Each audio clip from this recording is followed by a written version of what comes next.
Yeah, good evening, good afternoon from wherever you are joining us from. You are welcome to another interesting episode of the Europe and UK Scholarship Series. And I would like you to comment if you are there with us, like your name and which country you are joining us from. We want to be sure, like, we are not talking to ourselves here. So if you are there with us, you can drop a comment in the chat session and I will know from here like you are joining us. So we are waiting for you guys. We are waiting. Okay, I believe this is just we started on dot, so people are still trying to Yeah. Before. find their way in. Someone join and see how it's going. Okay, I think Kola Wole is here. Thank you for being our first participant this evening. Thank you for joining us, Kola Wole Falegon from Nigeria. Okay, I have Yusuf. Wow, from Saudi Arabia. Thank you so much for joining us. Good evening from this side. I also have Love. Okay, sorry. I'm having Love. Yeah, thank you for joining us from Nigeria. Then I also have Adebimpe from Nigeria. Thank you so much. You're welcome. You're welcome. Oh, Engineer Ibrahim, I think you are very consistent on our series. I've always been seeing you here. Thank you for joining us. Mubarak is saying, Hi everyone, I'm glad to be here from Nigeria. Thank you so much. We are also glad to have you on board.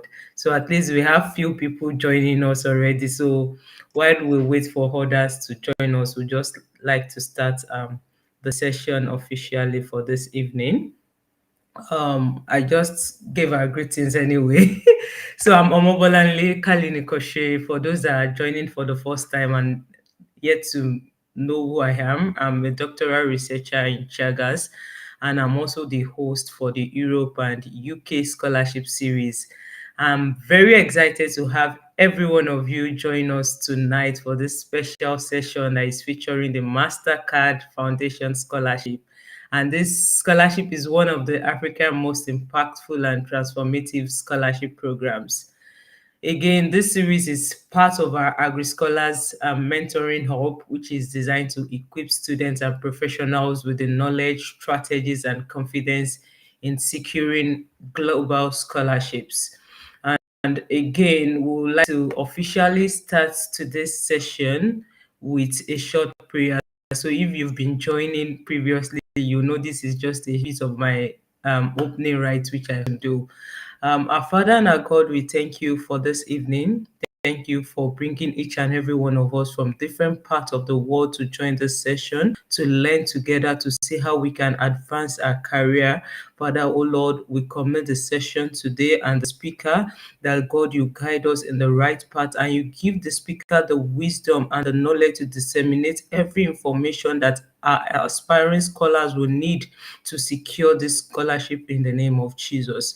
And at the end of it, Lord, we want to have full cause to glorify your holy name. For in Jesus' mighty name we've prayed. Amen. So yeah, thank you so much once again, every one of us for joining us. I see Lara Alabi from Nigeria. I see Nkeze to joining us. Thank you for joining us. I see Charles. Thank you for joining us. And please, you can do us a favor. Try to repost the event. You can like and comment on the event page so people can be aware that the program is ongoing and they can also join us to learn from this session. So thank you very much for that. Going forward, I would like to introduce our speaker. If you have been so conversant on LinkedIn, I'm sure you must know him. So our guest speaker going to walk us through the process of Mastercard Scholarship is no other person than Ademiku Adeleye. I don't know if I got the pronunciation right. So he's a PhD candidate under the University of Edinburgh E5 DTP Award, and he's also an, how do I call it, a Mastercard Foundation awardee for the year 2022. Please correct me if I'm right, or 2023. Yeah, so he studied in University of Edinburgh for his masters in food program in food security, where he graduated with distinctions. And beyond academics, he's deeply passionate about achieving zero hunger amid climate change. And through his organization, which is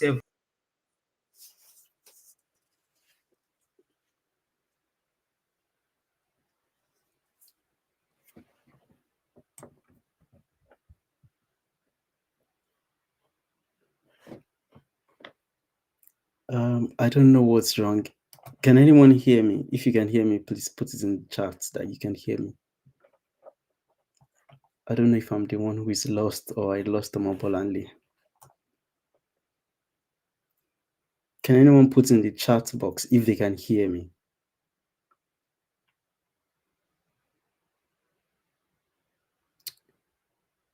I don't know if I'm the one who is lost or I lost the mobile only there. I don't know. Yes, I can see. Okay, I can hear. Thank you, Joy. I see your comment. Can anyone from LinkedIn? Okay, LinkedIn people can hear us. All right, so I believe Omobolani will join soon. While we wait for her, I'm just gonna. I'm sure she's introducing me why we lost her. Well, yeah, my name is Adimiko Adile, and I yeah, I am a Mastercard Foundation or alumnus from the University of Edinburgh. Yeah, thank you so much all for responding. So I currently have gotten also a fully funded scholarship under the University of Edinburgh's E5 doctoral training program. So I'm going to be pursuing my PhD as well further from here. And aside scholarly or education, what also I do is I'm a founder of an organization called Save Agric. Save Agriculture is an organization that focuses on promoting climate smart crops using technology, storytelling, and also advocacy. So I I've been a success. I've been a success story, a success of quite a number of scholarships or opportunities, and which is why I believe Omobalali wants me to share uh, my knowledge, as little as it may be to you. I trust without doubt that it will be of great benefits to you. So if you're right there, please feel free to stay tuned to the end, and you would definitely, I believe you want to get a scholarship. That's why you're here. So stay tuned to the end. I would be sharing my experiences being a scholar abroad. I would be sharing how you can write a good SOP. And aside Mastercard Foundation, I also got Mandela Road Scholarship, so to mention, but I had to decline their fully sponsored trip to South Africa for interview. So that's how juicy some scholarships or opportunities can be. Just for you to take interview, they were ready to fund my trip to South Africa just for free. Okay, so if you're someone who wants to get to that level, I got there's Erasmus as well. I got Erasmus on reserved list. Erasmus is a scholarship that can help you travel to two countries at least, if I'm correct, or as far as I know before, at least two countries in Europe. So I have a bit of knowledge across EU and the UK. So I think we have Omobolale back. Omobolale, don't mind me. I've introduced myself, so we can just move on to the next question. If you have any other thing to say, yeah, please. You're the owner of the platform, okay? all right. Thank you so much for helping me to hold on the fort there. Thank you. I apologize for that trip off that happened over there. My apologies, please, everyone. Thank you very much for taking over. Going straight for the session for this evening. We just like it's my usual thing. I like to know more about people's personal story and background when it comes to scholarship opportunities. And can you please walk us through your academic background and most importantly, how what actually motivated you to seek international opportunities immediately after your first degree? So I think that's just my question, the first question for you. Okay. If I get it correctly, you're asking me to share a bit of my academic background and what motivated me to study a master's degree. So Yeah. here is it. I am Ademi Kwadele. I hail from a low community, just like maybe many people, maybe not. So I just wanted to get into a degree of my choice as well, study something I like in my bachelor's. Eventually, I got food science and technology. And why I'm so excited I got that is because it spans through so many lengths, which is one, being an entrepreneur. That's one of my idea then. And then another thing it was okay, I actually experienced the fact that not every people do not have enough food in their home and people suffer for that. So I was so excited to have that course, and I graduated 5 years. My bachelor's, Federal University of Technology, Akure, Nigeria, one of the best university of technology in Nigeria. Yeah, I'm so proud to say that. So I graduated with a second class upper, not not a distinction. I graduated with a second class upper, and funny thing is, in my third year, I failed a course. I failed a course. I had a lower CGPA, one of my lowest CGPA. So in case you're here as well, you failed a course in your bachelor's and then you think it's over for having a scholarship, that's very, very wrong. Okay. And I do not have a first class. I graduated with a second class upper, and I graduated in 2021. Normally it should be 2015 to 2020, but because of ASU and all, yeah, if I'm correct. Yeah, of course, yeah, 2021. So went through service for the 1 year, and then from service 2023 I got a scholarship. I moved in to the UK 2024, and graduated 2020. Yeah, moved in UK 2023, graduated 2024 for my masters. So what motivated me to go into a masters was one, I'm a believer of God. I had the clarity that okay, I wanted to study. In fact, this came through a literal dream. Okay, so that I was studying abroad. I knew that was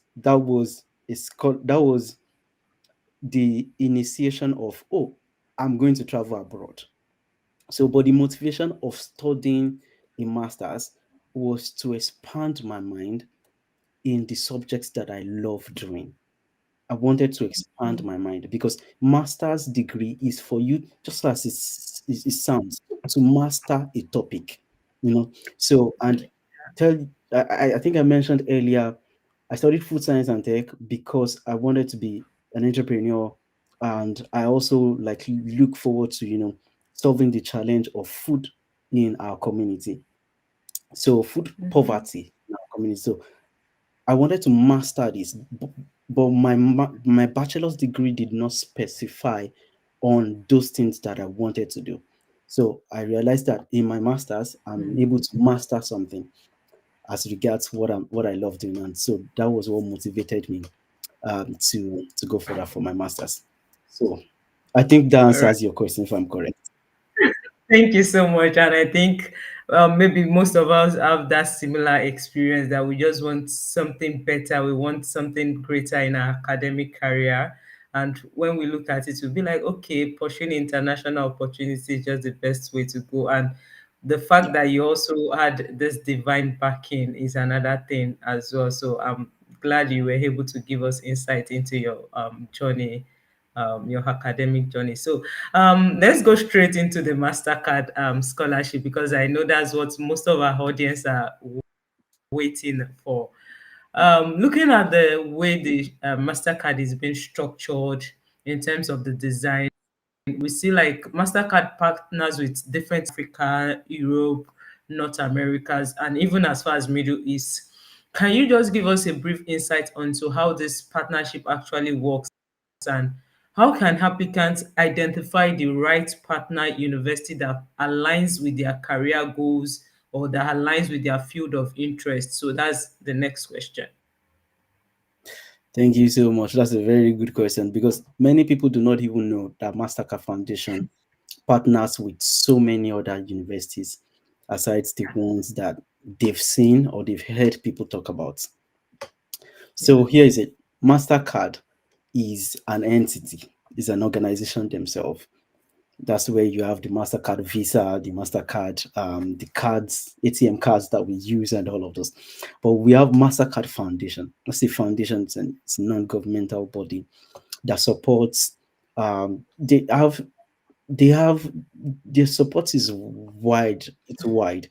However, for the Mastercard Scholars Program, so the Scholars Program is one of the programs that they have, the charity programs where they fund students or yeah, students from African countries in the partner institutions. And they have partner institutions across the US, Canada, and the UK. So they have several in the UK, University of Edinburgh is one. And these are top institutions across the world, like top institutions. The University of Edinburgh, Oxford. Oxford is the number one university in the world, if you don't know. Cambridge is third best university in the world. University of Edinburgh is the 29th best university in the world. We have over 25,000 universities across the world, if you care to know. So in the UK, in the US, there's Arizona State University. In Canada, there's University of Toronto. Yeah, Okay. There's McGill University. Yeah, and yeah, I think a couple of more universities like that in Africa as well. So, Mastercard Foundation Scholarship encompasses. Before I go into, am I digressing? No, really, you can go ahead. Everything is all part of the big Okay, cool. thing Yeah, we need so to I just know. wanted to share. I just wanted to share how, oh yeah, how the partnership works is Mastercard Foundation gives a huge chunk of money, yeah, to a partner university and says, this is the goal. We want to we want you to admit, or we want to fund, we're expecting to fund 150 scholars within year maybe 2020 to 2021. So I think my University of Cambridge, I don't want to mention a wrong number now, but I know it's around, I don't want to mention a wrong number, but it's in hundreds in 5 or 10 years span. Do you get? So that shows how much people they want to accept in a year application. During my set in the University of Edinburgh, they only accepted around 34. We were 34 applicants. In the subsequent year, they accepted around 60 something applicants. They awarded, yeah, 60 something. So that's doubled the amount of the previous year. So that shows you how much they're willing to receive your application if you're joining this call. Hmm. That's an interesting one. So I think I asked a question as a follow-up, like how can prospective applicants like find the right institution that align to their career goals or field of interest? Okay. For you to now, I studied food science in my bachelor's, and in my master's, I studied food security. In these partner institutions, there are most times limited courses. Most times, in the University of Cambridge, I'm not sure there are limited courses because you have to apply to the institution first. If you are awarded your master's degree, then you apply to the Mastercard Foundation Scholarship for the University of Cambridge. And take note, every partner institution have their own application processes differently. So don't think you are applying for Mastercard Foundation Scholarship, clicking a link from the University of Edinburgh, and then you think it will also work for University of Cambridge or will work for University of Toronto. No, you have to go search online. This is what I tell people. Just type this to Google: Mastercard Foundation Scholarship, University of Edinburgh. You would get the direct link for the university website. Also, I learned that people are engaging or people have challenges logging into the website for University of Edinburgh. Please visit my profile on LinkedIn. You will definitely see a post where I've already commented on the exact link that works. Oh, yeah, the post that you also made, I would leave that link to your post as well. So visit our page and see the post, or just tag me or her on any of our posts and say, where's the link? And we'll send that to you. So Okay. go on Google, type Mastercard Foundation Scholarship, University of whichever university, whichever partner university you want to apply for. And you would definitely get the exact link that leads you to how you can apply for that institution. I hope that now, when you get to that institution, that website, you would see if they are open to all the courses or if they are open to specific courses.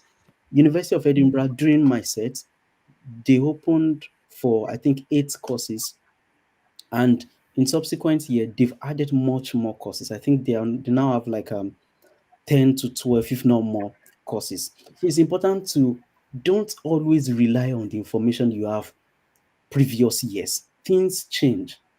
The number of Mm. applicants that they want to accept also change. You know, the courses that they are open to changes. So don't think you can apply for a course when you've not confirmed online. Okay. So that's one thing I would mention. Another thing I would mention is that um, do not think that you cannot apply for a course that is not directly related to your bachelor's. If you studied food science like myself, you can study African and international development in your master's. Yes, why I'm saying this is because food security is just food science is just a it's a multiple it's a multidisciplinary course, you know. Yeah. So you can want to do this under an African in an international development course, which is a more broader topic as well. So it just depends on how you're able to write your essay, what you've been doing in your previous years as well, in your bachelor's or outside your community. All right. So I'll leave that there. Thank you so much. I think you were able to break down that question from the beginning and expatiate on every point that applicants will actually need. And just to add to it with the fact of Mastercard Foundation Scholarship, I know back then when I was also applying, the focus was more on the popular one like McGill Hmm. University. Yeah. I didn't even know about Edinburgh, Yeah.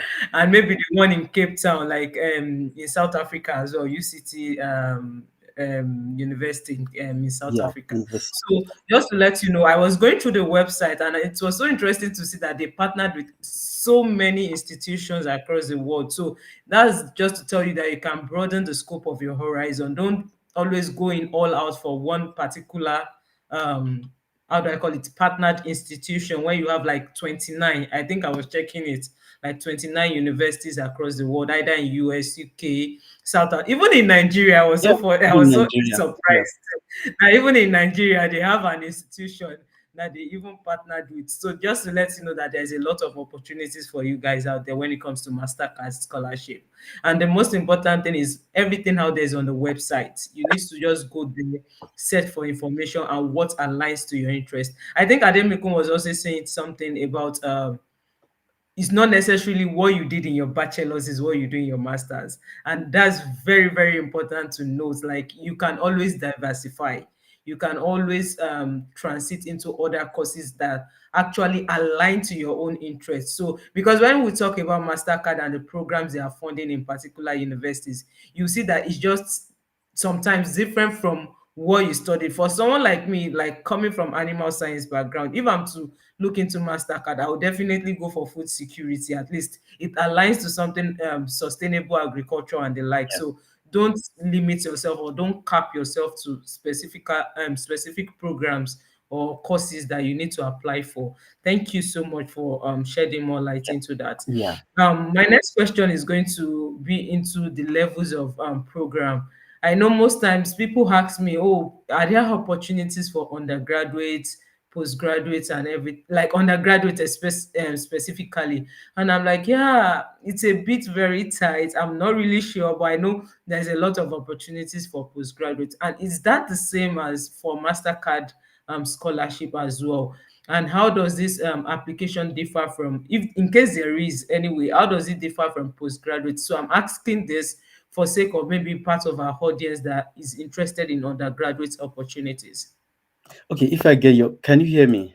Because I wasn't just, Yes, yeah, yes, don't mind. yes, yes, yes, I've posted the link for the Mastercard Foundation Scholarship on this chat. So if you can see yes, me post, yeah, yes, yes, I can see it. yeah. So you're asking if they offer for undergraduates, for postgraduates. Yeah, So Mastercard, yeah, if you check that link, there are some universities that specifically, you can see it. Berekuso, that's Ashesi College, University College, that's for undergraduates. University of Cambridge is specifically for postgraduates. University of Edinburgh for postgraduates. So, and the postgraduates is specifically for masters in many courses. This year, Mastercard just partnered to sponsor some universities for PhD. Just this year, wow, yes. wow, University, there's a university in Lebanon, University of Beirut, American, the American State University. I can't remember the name fully. It's in Beirut, all right. So that wow. university now sponsors for PhD. Yeah. Hmm, Oh yeah, interesting. American University of Beirut. American University of Beirut. It now sponsors for PhD. And I think in Toronto as well, or one other university like that, and then a university in some universities in Africa now sponsors for PhD. So feel free to check them out. Feel free to check them out.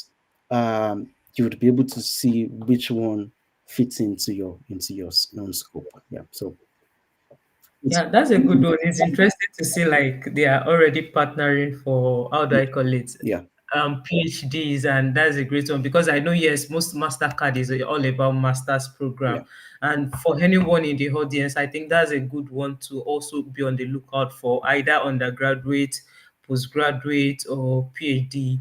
Is a good one to always keep an eye on all this scholarship to see what's the update. Like you said, things are changing every year. So the information on the website last year might change or get updated this year. So it's important to just keep yourself ahead of all these applications. yeah. Okay, straightforward. Let's move into the practical aspect of the application itself. So, like, if we have a prospective out there that is just getting to know about Mastercard and everything, what is the process like in terms of applying for the Mastercard scholarship? So I just want you to walk us through the step-by-step process. If they need to apply for admission first, what are the documents that they need to prepare?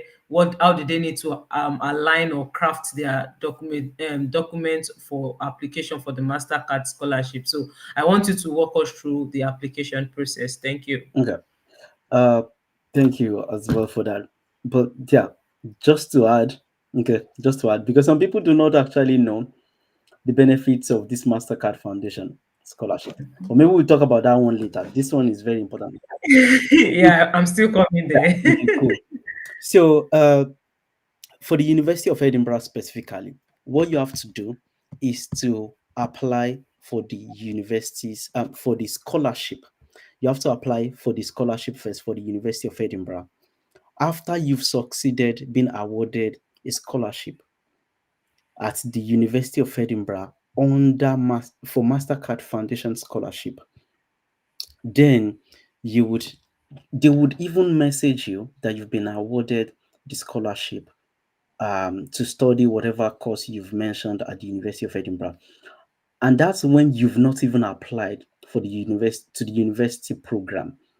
So they would give you guidelines on how to apply to the university program. And I can assure you that, in fact, for you to have passed the stage of the scholarship, you have 90%. 90 plus percent to be awarded the institution program, because you have the money, you have the excellence. That's why you've passed through, let's say, over 6,000 other applicants that are applying for the scholarship. So Okay. it's going to be it's going to be very limited for you to have a challenge when you are applying for the program. But like I said, this is the way. The first thing, for University of Edinburgh, you apply for the scholarship first, and then when you've succeeded in when you they've given you a response, then you can then go further to apply for the university. So for the University of Cambridge, as far as I know, you have to apply to you have to apply to the school program first, and then you then apply to the institution. Then you then apply to the scholarship. You have to apply to the program on the university website. I learned that I think they pay some maybe fees or something, application fee. The application fee will be refunded if you are awarded the scholarship at the University of Edinburgh. Your application fee will be refunded. So that's part of it. So you just need to check all of these universities as well. University of Beirut, American University also, they pay application fee, but I think you can apply for application fee waiver. Yeah, I got a application fee waiver because I applied to them some times ago. So yeah, you have to apply for fee waiver. It's just a cold email, you know, saying I am applying. My name is XYZ from XYZ University. With you graduate from XYZ University in XYZ course with maybe a 2-1. You can mention it. That's one paragraph. Second paragraph, your interest is applying to Mastercard Foundation at the American University of Beirut, and you're from a low income community, and you can mention how much your household is being paid in naira or in dollars, and this is making it very difficult for you to apply for to pay for an application fee. And you'll be glad if this application fee would be granted so that you can move forward to your career. You can just maybe mention a bit about what your career is about. You know, I look forward to, or my vision is to XYZ, just to show them that you know what you want to do in future, and you don't just want them to waste the application fee for your sake. So just mention just a bit of what you are anticipating to apply for and why, and then just put a closing remark. Thank you so much. I hope you consider my application waiver, fee waiver, and then your signature. It's All right. a cold email in 5 minutes. So So yeah, thank you so much for that first background about the application process. I know it differs across universities, and it's important that whichever university you want to apply for, like for the Mastercard, you need to understand the process if you're applying for the program first or directly through the scholarship body. And okay, still on the application process, Ademiko, for I know when you're applying for Mastercard, there you need to submit like an essay, like maybe they give you questions that guides how you answer the the essay questions. So maybe you can also walk us through that process as well, because this is what decide your fate if you are going to secure the scholarship, how you are able to align maybe your values maybe to Mastercard leadership and community impact and the like. So maybe you want to share more light on that. yes, like you said, that's what holds your feet. Yeah. So if you have the best documents, you have the best experiences, and you cannot write your own essays, then you're shooting yourself in the leg. You would definitely get a love letter, which is not what we want. So for the University of Edinburgh last year, during my sets, they requested for 5 essays, 5 essays, maximum of I think 250 words. Last year, which is the previous year, they requested for, oh no, the year after mine, they requested, I think, the same. And then this last year, they requested for, I think, 6 essays. This year, they're requesting for 3 essays. Just like I said, you always have to check the website. Check the website to be able to confirm what changes has occurred, what essays you're meant to submit, what documents you're meant to submit as well. Also, I used to post on my status. People on my LinkedIn even like, you just need to click this link. Just click the link and read. Many people, most of us in Africa, we don't read, and that's a challenge. You don't read. You want people to tell you everything from A to Z. It doesn't work that way.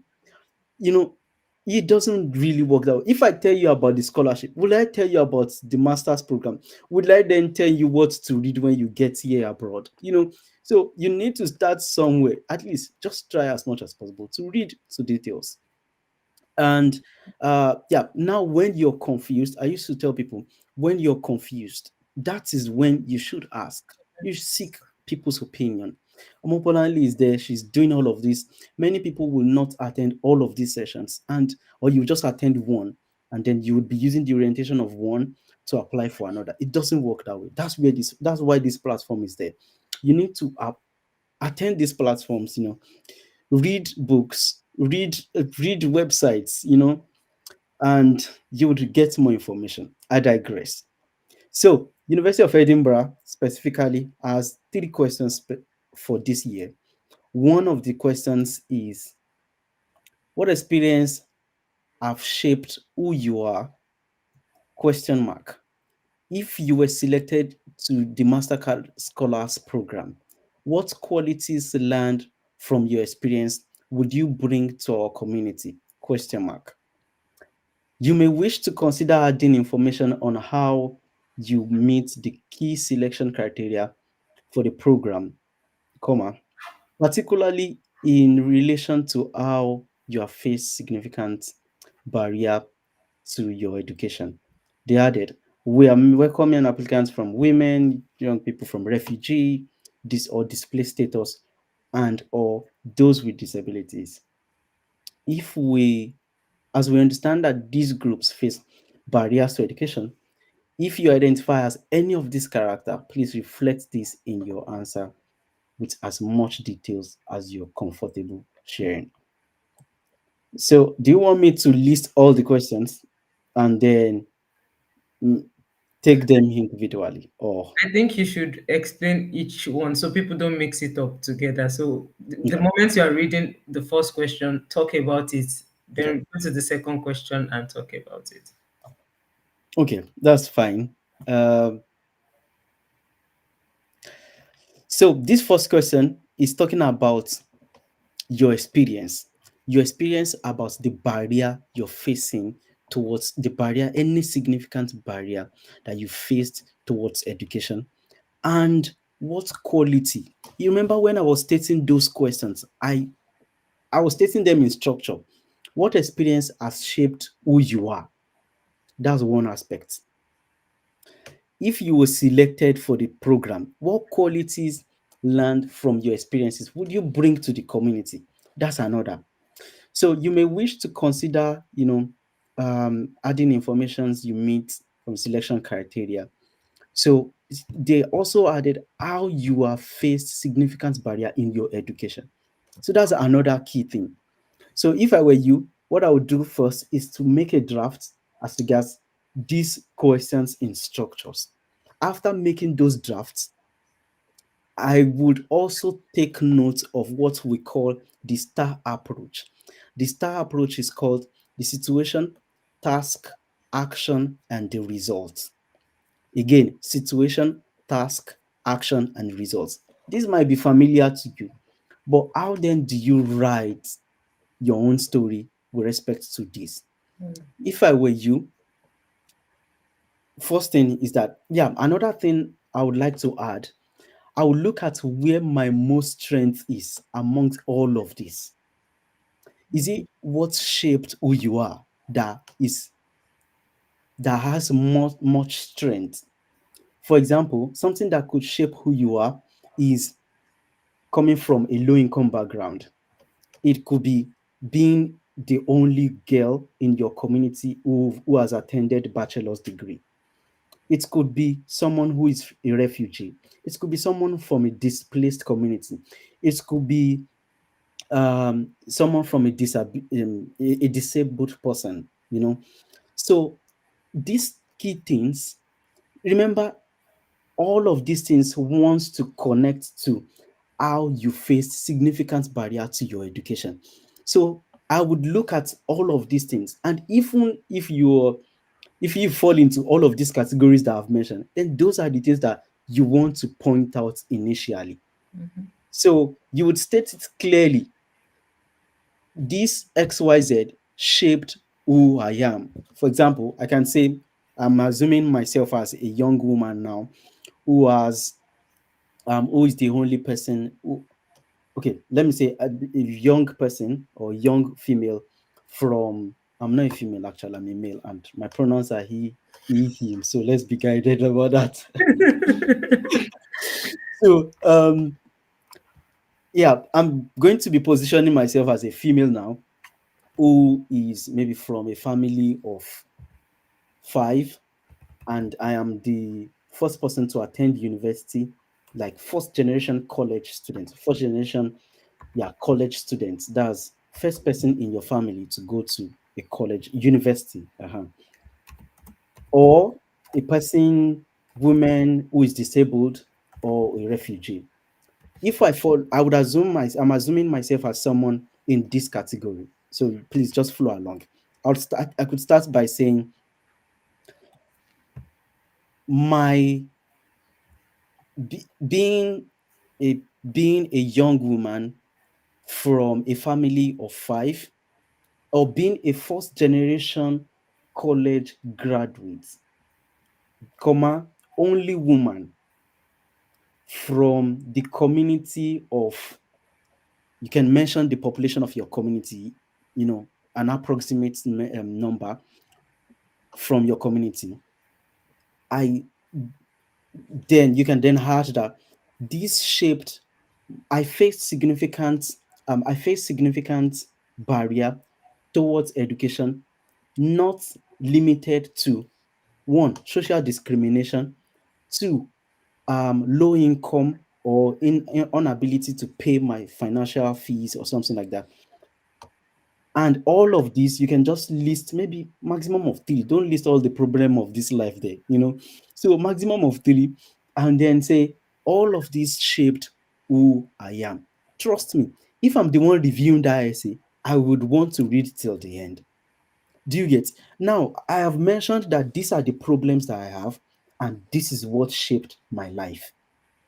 Because, and now looking at it, you've answered the first question, because they say what experience shaped who you are.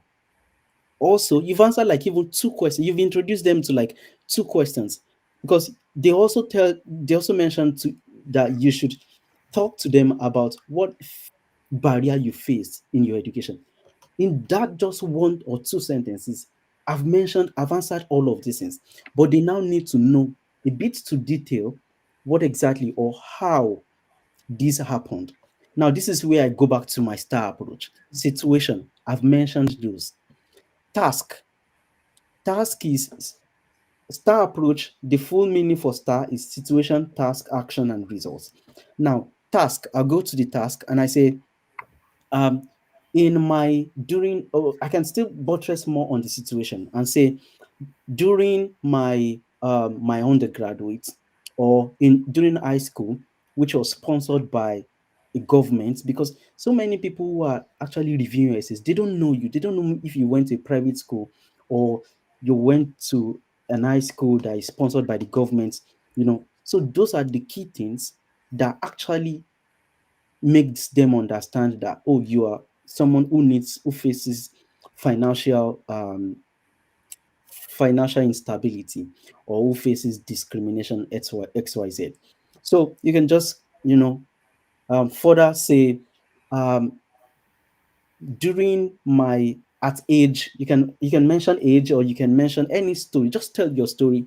Share how, let me see the time so I don't tell all the stories. Okay.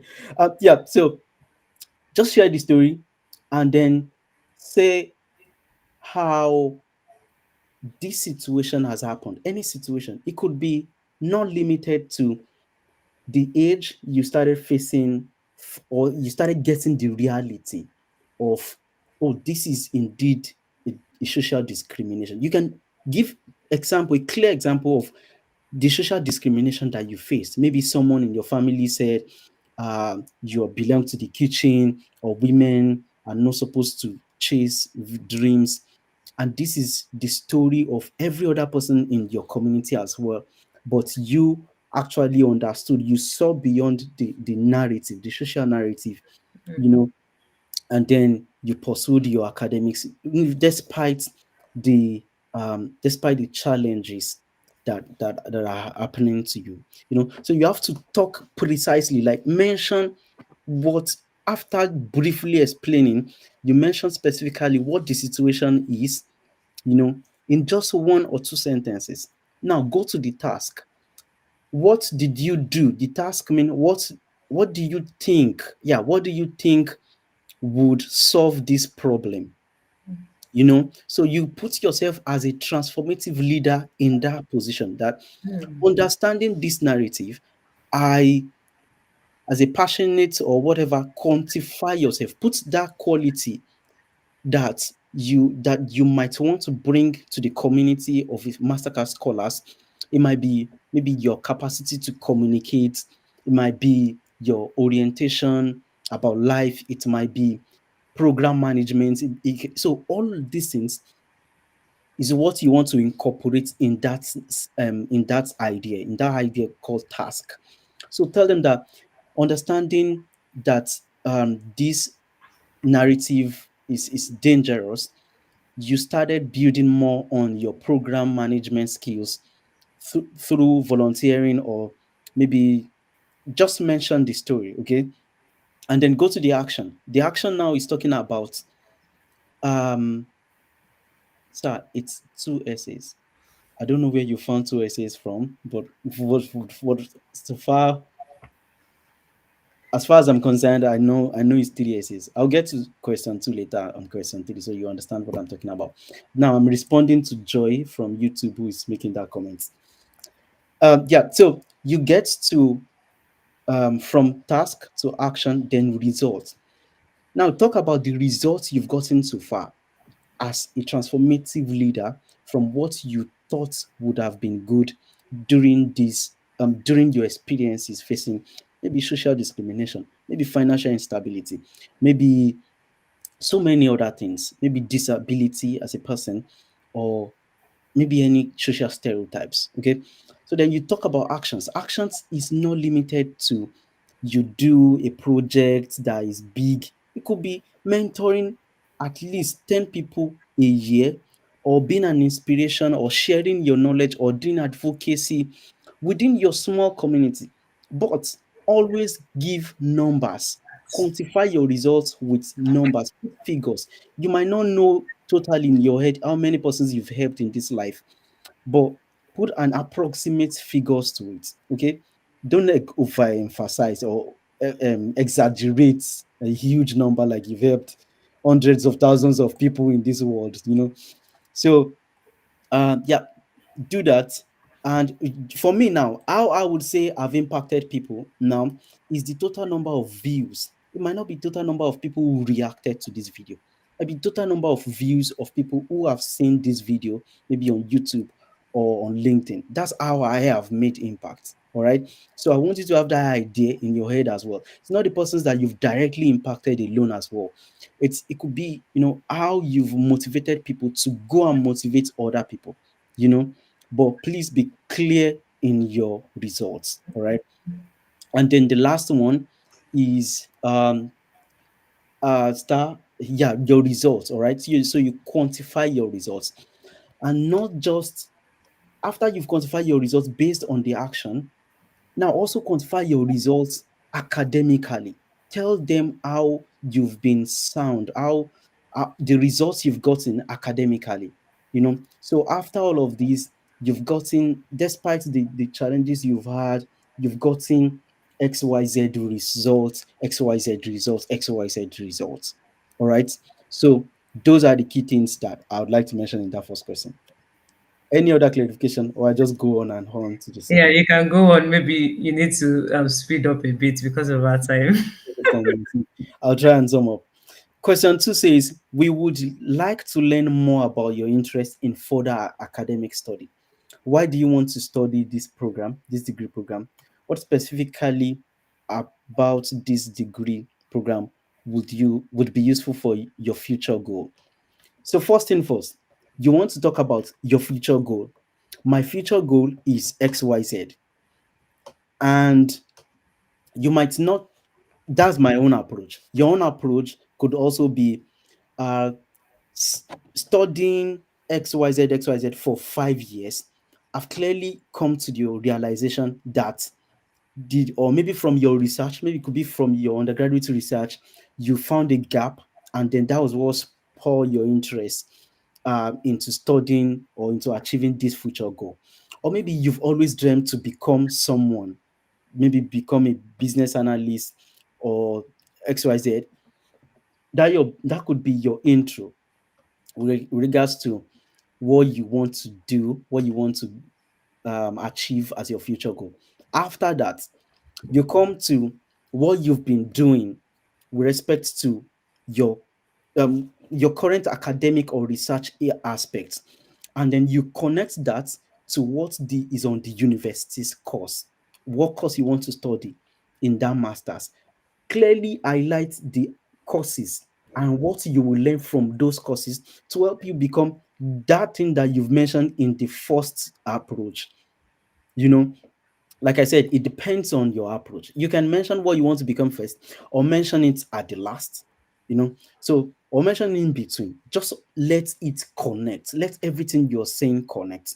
Also, in this place, you also want to mention some supervisors or lecturers that you've seen in the university that are teaching specific courses that you have maybe connected with online, or that will really help you, or help your research, whatever, or help you become what you want to become. So mention your short-term goal, mention your long-term goal in that case, and how the research or how the program would really help you. And also, if you have like an anticipated course or a research topic in advance that you want to do, mention it there. That building up, if you want to be a researcher, I think that's an addition. You can say, building up on my undergraduate thesis, you've seen a lecturer doing this, you've seen this course teaching this, and it will help you do this. Also, you still look forward to achieving your PhD, doing a PhD with topic focus on, then build on a topic on your previous maybe undergraduate thesis. So these are just approaches that you can put in, you know. So uh, if you have publications, mention it. Mention you have I've gotten 3 publications. However, this particular publication you mentioned the topic focuses on XYZ. Understanding that the course on mention a particular course from the university websites that you want to go and study would help you learn XYZ, which eventually in the long run would help you become that XYZ person you want to become.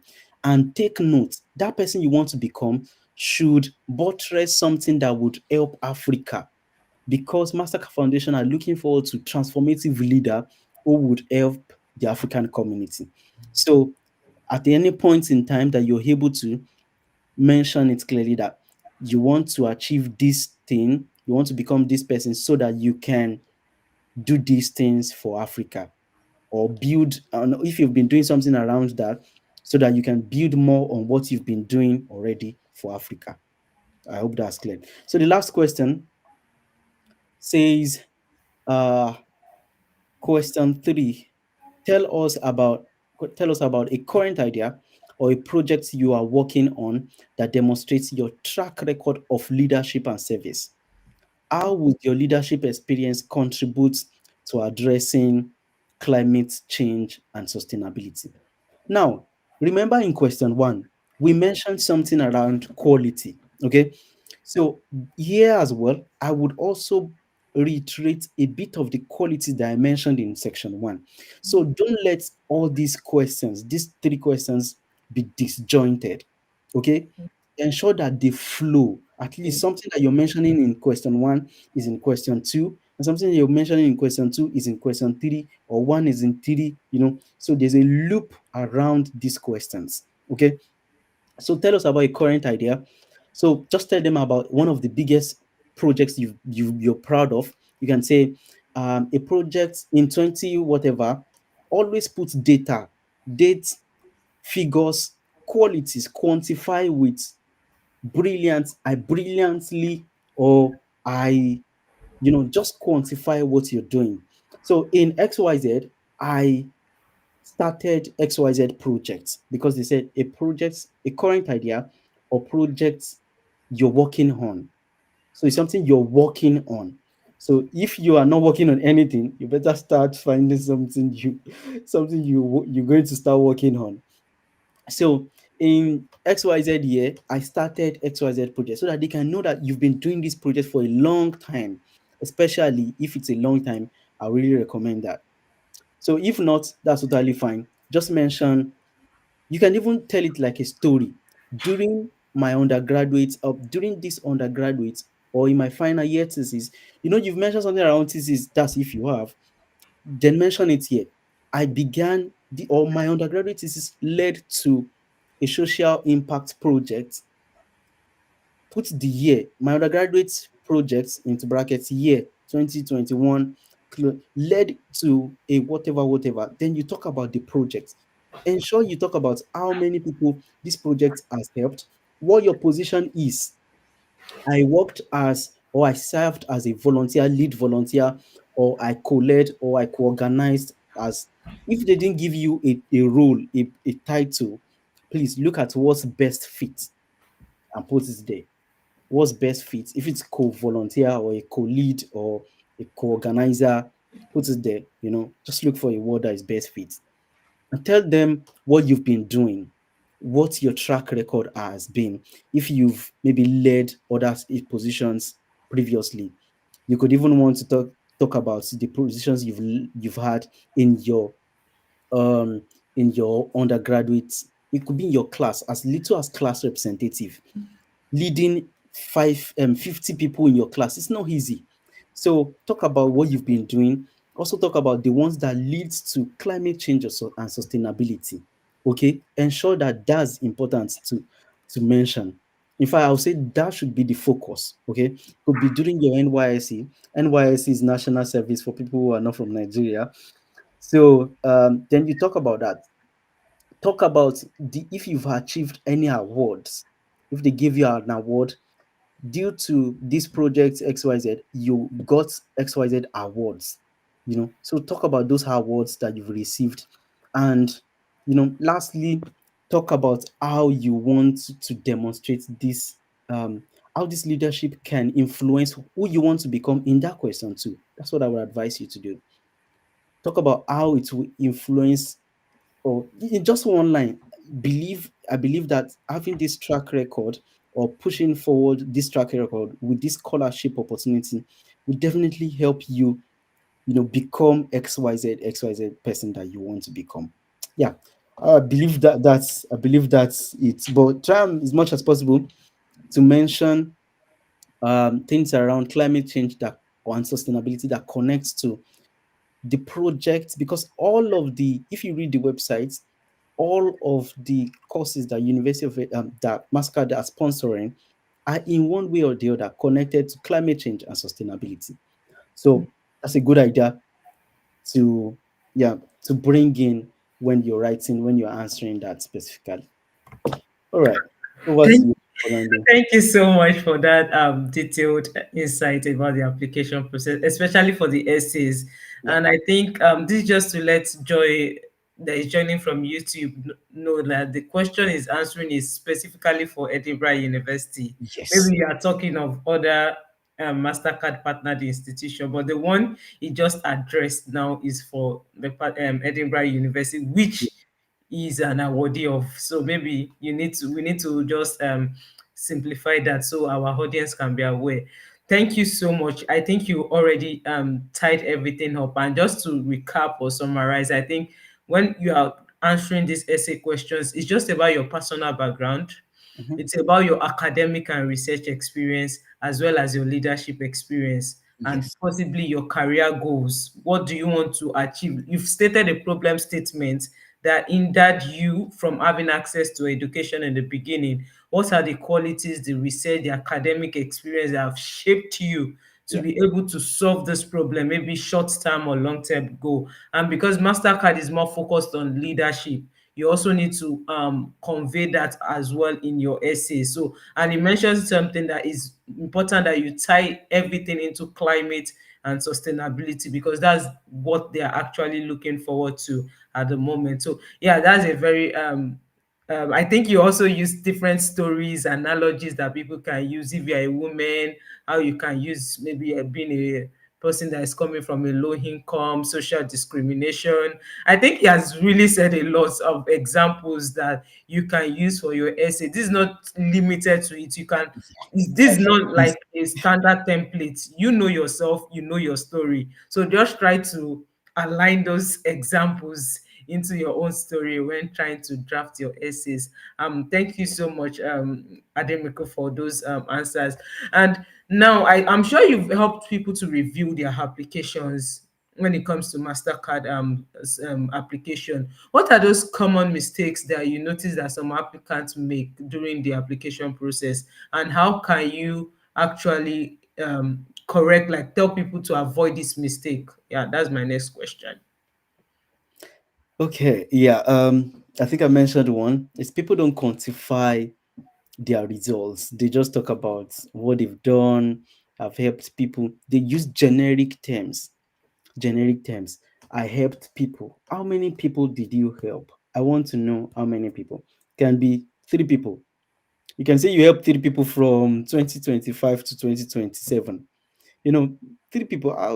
That does not, it does not carry weight. Unlike people saying, "Oh, I've helped," or "I was a class representative for 50 people, for 100 people." Mastercard Foundation Scholars Program does not accept, I don't think they accept up to 100 people in a cohort. So for you to have been a class representative for about 50 people is enough. So that's why people think exaggerating numbers is also a good thing. It's not. It's evil. It's disease. It's deceitful. It's deceitful. That's the word. It's deceitful. Don't do that. So um yeah, just understand that what they want to know is your your impact. All right, even if it's 2 people you've impacted, how long did it go? Who are these kind of persons as well? Because the people you impact to can take longer time. It depends. Because if you're someone with disability, you're helping another person with disability, it will take time because you're also trying to learn, yet trying to teach people. So for me, I would see that as more impact than, you know that's my own take notes. That I'm not a reviewer, okay, and I'm not saying this is what I'm going to mark for you if you've used that. So, but I would see that as impact, as well as for someone who would have maybe helped 100 persons through advocacy, or helped, you know, 1,000 persons through advocacy. So, yeah, that's one of the mistake I see people make. Another thing I see people make is using ChatGPT. Yeah, people still do that. People use ChatGPT and send it to me to start thinking about how to help them restructure essays. It's so difficult when you can tell your own story. You want me to start writing your own story. It's so difficult. It's just so difficult. I can't do that. I cannot do that. So another challenge I face, or I see people, another mistake I see people make, is that people don't read from the websites. People don't read from the university page. They don't read about what they want to go and study. You're, you're saying you want to study food security, but you're talking about something around, you know, something around, e- it could be something around. Now, you want to study food security, that's fine. That's okay. But you're talking about something around engineering, and it's not even agriculture engineering. It's just talking about how you've done social impact in that space. Of course, it's a social impact, but try as much as possible to think around the ones that, even if it's a basic one, youth development is basic, education is basic, but trying to work in a career field, or saying you want to study something in one career and then you're writing something in another career path, it's a no-go area. There's no correlation. So if you want to talk about something basic, which is youth development, which is SDG promotion, which is something around um, gender equality, those ones are basic. You can talk about your impact story around all of those ones, but don't talk about your impact story in another career. It just antagonizes your story. Mm, So that's one other thing. okay. And yeah, let it connect. I think most people don't let their essays connect.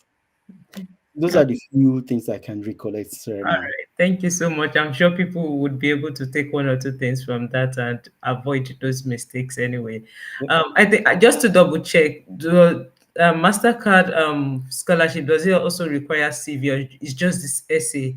It's just your essay, and then So your transcript. I think it's very easy for most people. Very Like easy. you don't need to stress like Yeah. crafting CV. So if you are focusing on Mastercard, you just try to For point. Edinburgh, for University of Edinburgh. Okay, yeah, just Yes. okay, no problem. So you Yeah. just For University of Cambridge, like I mentioned, you have to submit your SOP, your CV. Yeah. If you have other documents like maybe papers, etc. So okay. that's for University of Cambridge. Yeah. Okay. Okay, all right. Either ways, I just want to be clear about that because I know we didn't mention CV. So Yeah. people don't generalize it that okay, Yeah. I don't need a CV. So that's a good one. Thank you very much. Fast forward to okay, you've been able to get this Mastercard scholarship. Congratulations and everything. Let's explore life as a Mastercard scholar on its own. So specifically, what are the benefits that comes with being a Mastercard scholar? And I'm not limiting this question to financial opportunities alone. I'm talking in terms of mentorship, networking, and leadership. What are those opportunities generally that comes with being a Mastercard Foundation scholar? Honestly, I don't know. Maybe I have some people who have connections with Commonwealth or Chevening or Erasmus or whatever name they are calling themselves. I can tell you for sure, in this world, as at distance, Mastercard Foundation Scholarship is the best scholarship you can ever get. I'm telling you. I'm going to mention the financial aspect first because, man, you want to travel abroad for free. They would pay for you to go and get a visa. They will pay for your transport fare in your community. That's one. I mean, they will pay for your tuition, your flights, give you stipend, accommodation, and so many other things. Kids, they give you a laptop. We got like the latest MacBook. Come on. I mean, Wow. yeah, Wow. I'm telling you, that was for 2,000 pounds or Yes. 2,000 euro. So, yeah, there's so much more to that, which is there's someone that there's one of the team, the best, they have the best team. And I think this is across all Mastercard Foundation program. Because I was on LinkedIn talking about, I don't know if Abel is seeing this. Abel from Arizona and from Cambridge, they almost dragged me that their university team is the best. So these two young women were also like, I hope they see this though. Yeah, I'm like, no, Mastercard Foundation at the University of Edinburgh is just the best because they have the best team. They have people who are compassionate, people who want to listen to you. Because it's not just about traveling abroad. Many people don't know how it is here abroad. Mhm. It's not like the way you are at home that you can go from one of your siblings' place to another person's place when you are bored, or when you need someone to talk to, or you're always in your confined zone, and that's something that many people do not know how to work with, you know. So they are there to guide you, to to help you out your personal journey, trying to understand you trying to understand where you're coming from. And I feel like that's one thing that is very, very important, that also helped. In fact, currently, Mastercard Foundation at the University of Edinburgh has a transition person. It's called a transitional director, coordinator, someone who teaches you how, once you're living as a Mastercard scholar, how you're able to get a good fit in the next in the community, or maybe how you're able to get a good fit in your career after a master's. They share opportunities. You have access to grants. If you're an NGO person or a business person, they have access to grants. They can they sponsored me to South Africa for free. That's outside master's degree. Full funded trip, teaching us about entrepreneurship and all. So I hope they're able to see this to be able to pay for free advertisement actually. But I mean, as a scholar, honestly, I feel like this is the little thing I can actually give. Honestly, like I feel like this is the little thing I can give back to the community, because they are just so amazing. Wow, wow, wow, wow. That's a lot of opportunities that comes with being a Mastercard scholar. So, and I hope all our applicants out there will be looking forward They to should. apply for Mastercard And I look scholarship. forward to Anyway, welcoming the you one for to Edinburgh. Edinburgh is currently opened. So if Yep. you Thank want you. to apply, I think this is the best time to have this Mhm. session whereby you can use the information here to apply for the scholarship. And trust me, like he said, it's an amazing experience overall, like having a fully funded scholarship. Thank you so much for that, my friend. I think we just have two more questions to round up for this session before we open the floor for question and answer. Okay. I know when it comes to Mastercard, it's always emphasized about leadership, service, and giving back. Yeah. How has your Mastercard scholarship experience? How has it shaped your work with Seva and possibly your broader community initiatives? Okay. Honestly, that's a very good question. Yeah. For me, even before getting Mastercard Foundation Scholarship, I just love sharing my knowledge. I just love, you know, supporting people in my best little possible way. And now that I'm focusing on food security, my focus area in my research is focusing on climate smart crops. Climate smart crops are crops that are underutilized. Most crops that are underutilized in Africa, they are crops like sorghum, millet, orange flesh sweet potato, um, teff in some countries, buckwheat here in Europe, and so many other crops like that. So my focus area is promoting these crops, and I'm also using that. That's why I founded Saver. Saver is full name is Save Agriculture. So it's just trying to build a community, build communities where they are sustainable, food sustainable, and focusing on promoting climate smart crops. So if you're someone around that, please just give me a DM. If you're good content creator, I would really need your service. Or yeah, it's volunteer for now because we're not into any revenue as at currently. So yeah, that's how it is. So but just trying to promote these climate smart crops, because that's people don't even know that these crops are going into extinction. There's a particular crop where there's a particular animal that I learned that has gone into extinction when I went to Italy not long ago. And what they have for this animal that has gone into extinction, the animal looks like a crocodile, but it's not a crocodile. I can't remember the name now. It's a it, I can't remember the name. So now that crop now is in extinction, and the dangerous part about crops being in extinction or animals being going in extinction is lack of biodiversity, agroecology. These things are topics that contribute to our lifestyle. Just imagine trees going into extinction.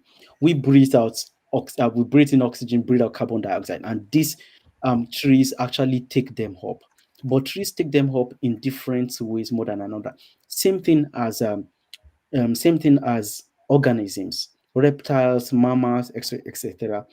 They have their own responsibility in the community, in the atmosphere. So that's a disadvantage for crops being underutilized, especially when there's climate change that we have currently. These crops that I mentioned in millet, sorghum, they can grow where there is poor soil, where there's less water. So making it leads to sustainability, food sustainability. That's one. Also, limitation in using nitrogenous fertilizers to crops. So I'm just focusing on promoting these crops, which is my focused area, and also looking at some entrepreneurship skill around it. And on the sideways, I do stuff like this, share my knowledge with scholars or people who wants to become scholar, and just help them with my knowledge. And I feel like the Mastercard Foundation Scholarship has given me the opportunity. Also, traveling abroad, traveling is so good. Yeah, so I feel like these opportunities are just side. There's so many other things I can mention because the network of colleagues that I have, these guys are just so talented. The team of the scholars here abroad, people here abroad, meeting diverse people as something that well, if I was in Nigeria, I wouldn't have been able to have. I might speak to people. You can speak to people virtually, but having this physical connection is something that is very, very Okay. wonderful. Yeah. Yeah, thank you so much, Ademiku. You've given us a very brief insight, starting from your personal journey to Mastercard application process, the do's and don'ts, and what life entails as a Mastercard scholar. I'm so happy to see, like, yeah, if you know him on LinkedIn, you know that he travels a lot. I can't count the numbers of countries he has I don't do much. I don't do. so you know that those are the opportunities that he has been able to gain. I'm not saying this is directly full sponsored by Mastercard, but then just being a Mastercard scholar, the doors Yeah. that it can open for you are just unlimited. Yeah. Thank you so much for being part of our session this evening. And quickly, we just want to take a few questions before we round up for this evening session. I know we are out of time. Once again, thank you everyone for staying tuned like till this very moment. This is 1 hour 70 minutes thereabouts, and every one of you are still stuck to the session. Thank you so much. Our first question is coming from Charles Insiguzo. Just bear with me if I'm not getting the pronunciation correctly. And just to chip this in, if you have a question, please drop it in the chat box. I will take them in order to which I'm receiving them here.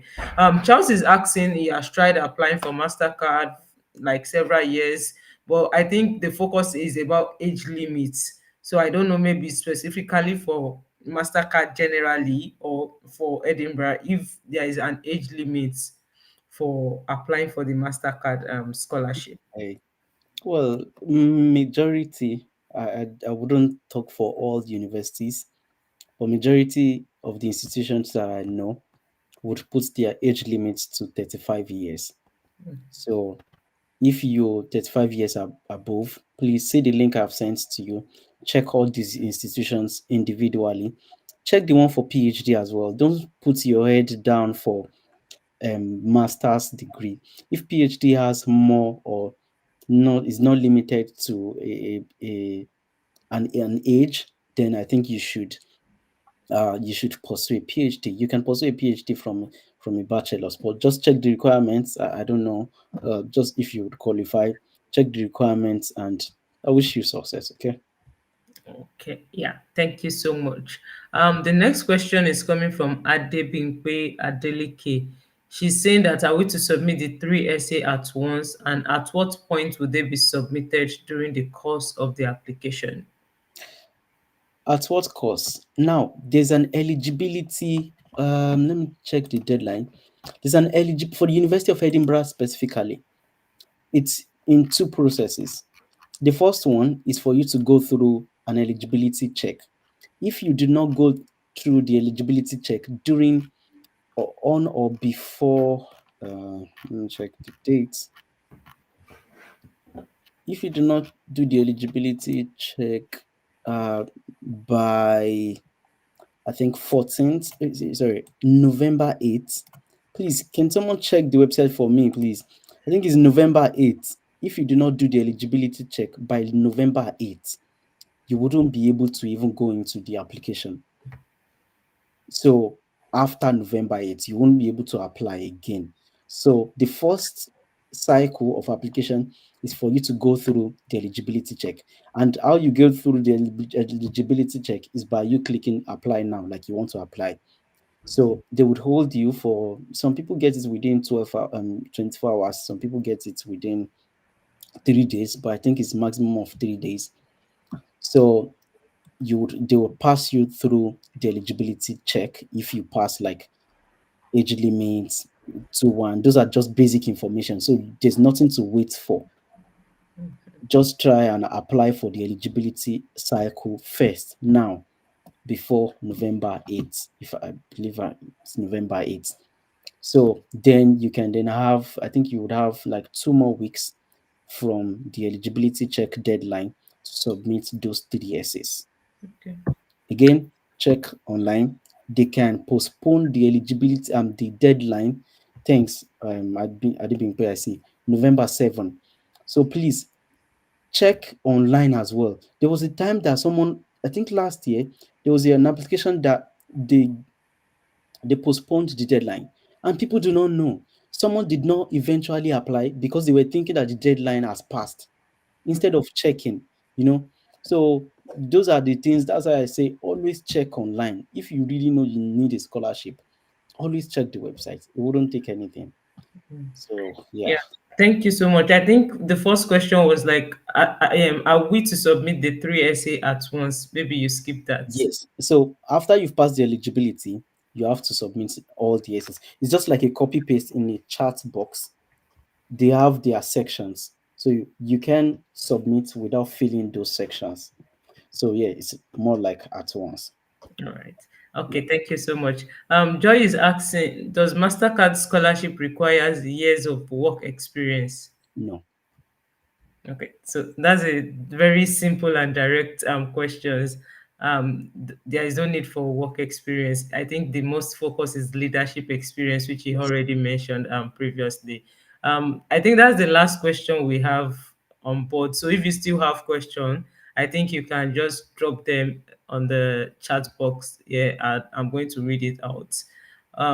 Okay, so yeah, I think this is Dr. Kolawole saying this is an informative webinar from Canterbury University. Thank you so much Thank you for so much, joining Doctor. us. We really appreciate your presence on board here. Arman G is here. He said, I sure hope prospective students listen, take notes, and finally apply the experience-based information provided. Thank you so much for contributing to that. He's also saying the number one key is read the instructions and guidelines at least twice. And I think that's what our scholar here has been emphasizing on. Go to the website, read through the instructions, and make sure you understand the requirements and what to do at each phase of your application. Okay. Um, I think we have another question here. Okay. This is from Kola Wole Falegon. Okay, is referring to you now that my ultimate goal is to build AI powered software that solves real life problem, and this focuses on entrepreneurship. Please, does this align with the Mastercard Foundation Scholarship with University of Edinburgh? I had my BSc in mathematics education and trying to apply for data, social, and inequality. I don't know if you got that question. Yeah, yeah, I got it. I got it. So, Kolawole Falegan, you're really on the right track. You know what you want to do, you know the problem you want to solve, and then you know the course you want to apply. I personally applaud you now. Okay. Yeah, because at least you've taken the steps to read about it. That's what I believe. So, yes, you can get this. Honestly, you can get this. What you want to show now in your application is the basic software devices or software applications that you've developed maybe in your thesis as a mathematical education, or maybe even outside of education. All right, outside of education, if you've done anything in your work, in your social space, volunteer stuff that really focuses on software development, code, website development, etc. That maybe it might not be AI powered. So AI powered, or it could be AI powered similarly. Now you can then talk about how you want, data. I don't know what your focus is exactly. Then you can just talk about what you want to study in the data social and inequality course that would help you become that great entrepreneur who is focusing or building AI powered softwares for Africa. And don't limit yourself, it could be for the world. You can also reference people you've worked with who are in the AI sector. These people might, you don't need to mention Mark Zuckerberg, okay? You don't need to mention people in your local community, and then in briefly talk about what impact they've made with figures. Yeah. Yeah, that you've worked with these persons and you look forward to working with them furthermore, even if you're not sure, because they want you to get the knowledge and give back to Africa. So that's the orientation I can give you with that regard. So Kola Oli, you're really on a good track and you should apply. Okay, thank you so much for encouraging him. And I think maybe that's all you need to just kickstart your application process. So I wish you the best of luck, Kolawole. Akika God sent is asking, is there any provision for dependents? You want to depend on someone or No, like someone. maybe bring a family in. I guess that's the The perspective he's asking from. Okay, I'm going to talk from the perspective of UK policy. Okay. UK policy is the most important one. As a master's, you're coming to study a master's degree. If it's not an MPhil, you cannot bring a dependent.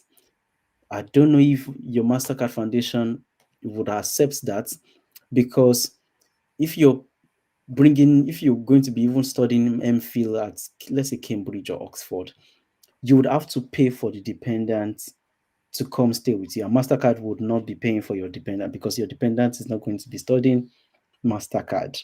He's not going to be a scholar like you are, So, and mind you, you already said you're from a low income background, and then now you're having enough money to pay your dependents. I don't think that's technically correct.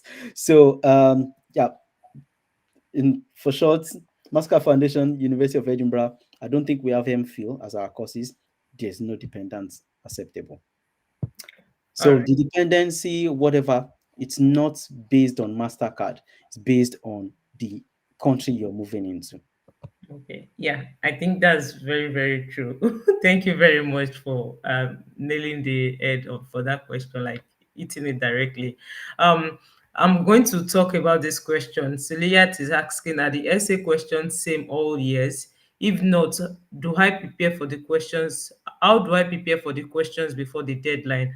And I think to answer that, he has done justice. Maybe you need to rewatch. Maybe you joined in a little bit late, so maybe you need to rewatch the session. He actually gave practical examples on how to answer each of these essay questions. But I'm going to direct the first part of it to Ademiko to answer if the essay questions are the same all years, because I don't know much about that. I think I mentioned it. I mentioned it earlier. So please rewatch if you have to. It's not the same all year. It has been consistent at the point. Then there were changes in this couple of years. There's been changes last year and this year as well. There's a change. So Okay. All right. Thank you so much. Aminatu Al Hazan is joining from YouTube, and okay. she's asking, please, about the star approach of answering the questions. Can I just go ahead and write each essay in that format, or I have to use the star approach in paragraphs? No, you don't. Yeah, you can use the star approach in paragraphs.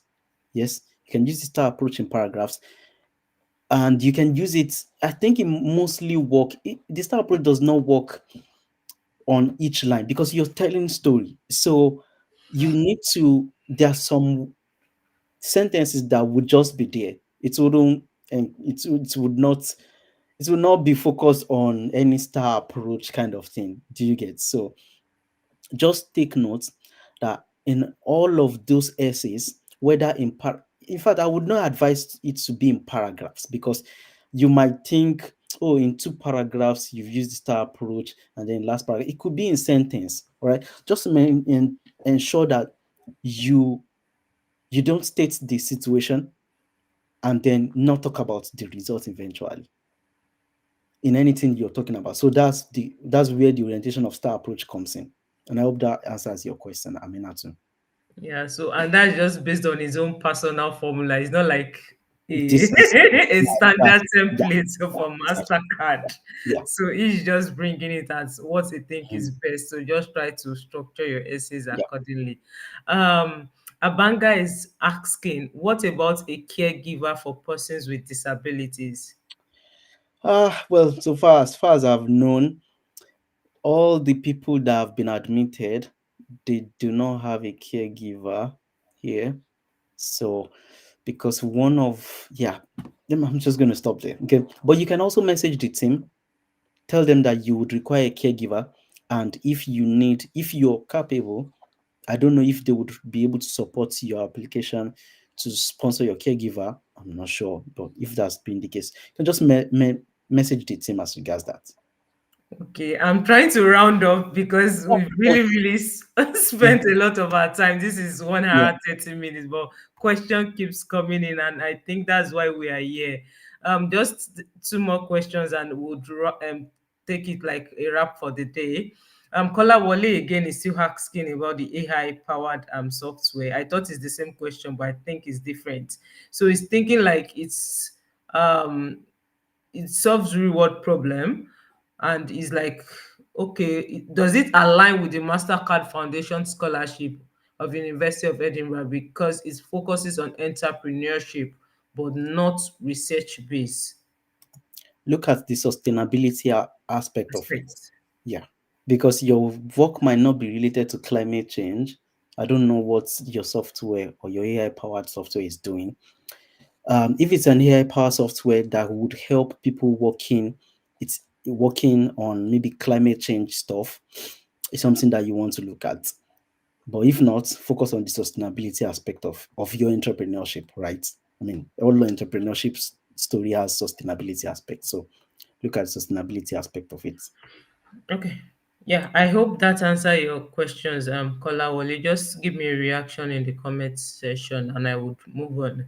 Aminatu is also asking, and please, is it a total no not to use AI like ChatGPT at all in writing your essays, or you can use it at some point to get your essays more readable? Well, it's a tricky one. You can get your essays, you can use your essays to refine your if you have errors or something like that. Yeah, use ChatGPT, but don't say ChatGPT rewrite. Don't let ChatGPT be rewriting your story. So because once you're saying you should rewrite your story, you then lose the Yeah, touch of the story, originality. because this is your story. Okay, so that's what I would say. Okay. All right. So thank you so much for that. Okay, this is the last question for tonight, hopefully. Alauma is asking, do you need to have references, and are they the ones to submit reference letters on your behalf? I don't know, I don't think we talked about reference Yeah, letter here. for references. Yeah, references is until when you are accepted for the scholarship. Yeah, Okay. yeah. So, all right. And are they the one to, oh, we lost him there. Well, hopefully he gets back to answer your No, I'm question. here actually. Okay, okay, okay. All right. So is the question is like, I want you to answer is, are they the one to submit that reference letter on your behalf? That's if after you've gotten the scholarship and everything. They would request. They would tell you to submit the email of Okay. the person. Yeah. Okay, okay, all right. So that definitely is going to be your referee sending it directly to the Yes. institution.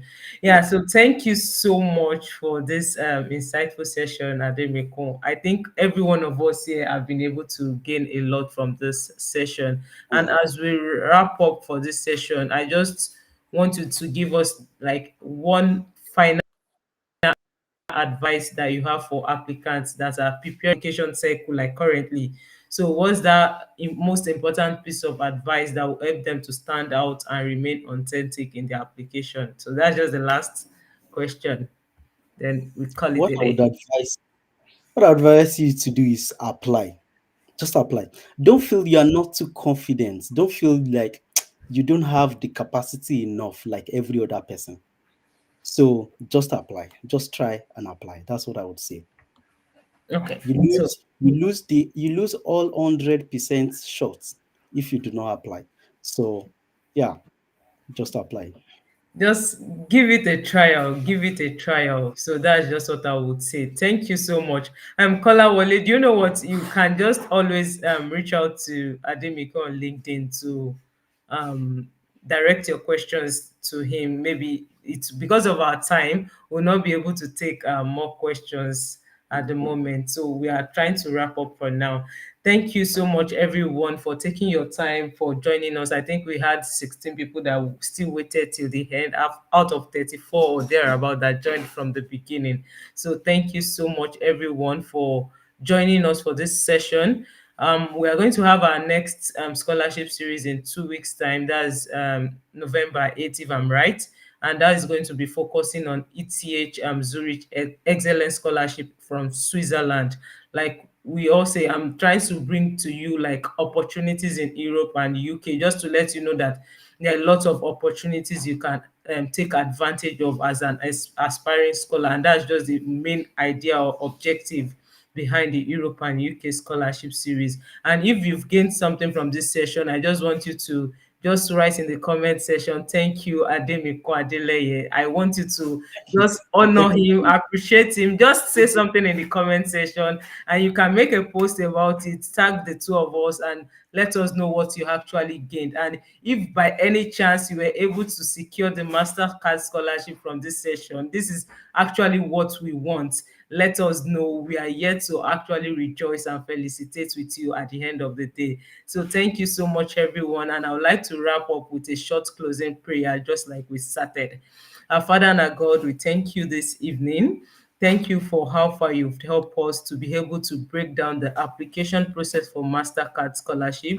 And thank you for our speaker, which you've used to be able to dish out values on the application process. And we know that so many people living that have attended this session and that have gleaned from the wisdom of this session, they will take on the lessons and apply it into their application process, and they will return back with testimonies in the name of Jesus. Thank you, Father, because you've heard and answered. And in our next coming series, we believe that it will be much more greater than this in the name of Jesus. For in Jesus' mighty name of prayed. Amen.